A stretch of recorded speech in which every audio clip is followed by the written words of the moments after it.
lamas kasi karon nga magluto ta og gulay pinakbit. Mao kini ang gisagulan ako siya kamatis, ahos, sibuyas ug atsal. Naatay gamayng karne kay gamay lang kayo kay mahal kayo ang kilo sa karne no 290 din nato kaya. So gamay lang na i-slice na ko ginagmay. Mao kini atong gulay. Gamay ra atong gulay na tay lutya, kalabasa, sitaw, okra, talong. Then sagulan na nako na siya og magic sarap og oyster sauce. Dili ra ta maglami. So mag-start na tano. Gipainit pa nako ang atong murag lalom nga kalan. Since naata diri sa balay sa Tumparis, ilang mga gamit puros mga high-tech. So magbutang kitag oil, gamay lang nga oil.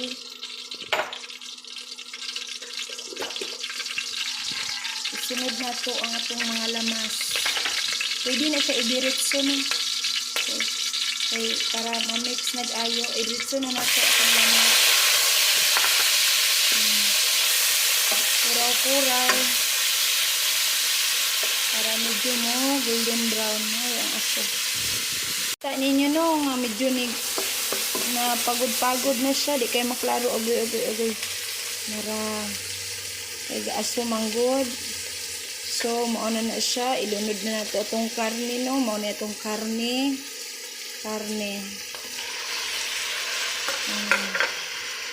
Kuraw-kuraw lang tanong. Hitabo ron. Mura na siya gagawas ang oil. Ilunod na nato ang atong utang nga pinakbit.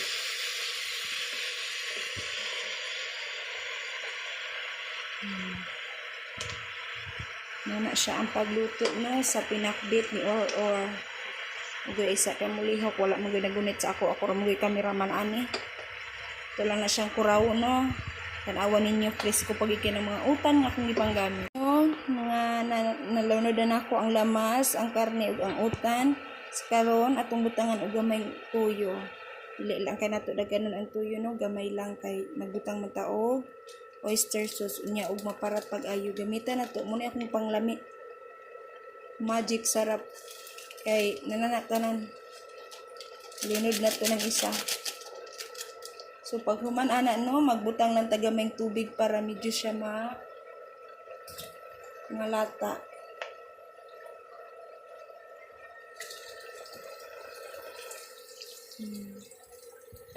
Dayon atong kurawon pag human ana ato na dayon takluban.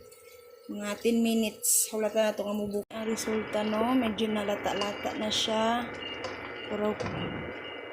Kuraw lang tano, kuraw.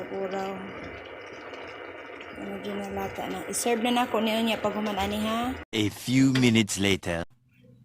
Guys, naradi ay atong finished product guys. Mao kini akong pinakbit ni or. Simple ra kay na guys, pero tilawi lang ninyo. Ingana ko maglutog pinakbit, medyo na ay sabaw-sabaw para ganahan ang bata nga mukaon. Unya ang atong kalabasa medyo na kuha na siya nabungkag tungod sa iyang kadabo. Diba lami kay ni. So mga unat ano.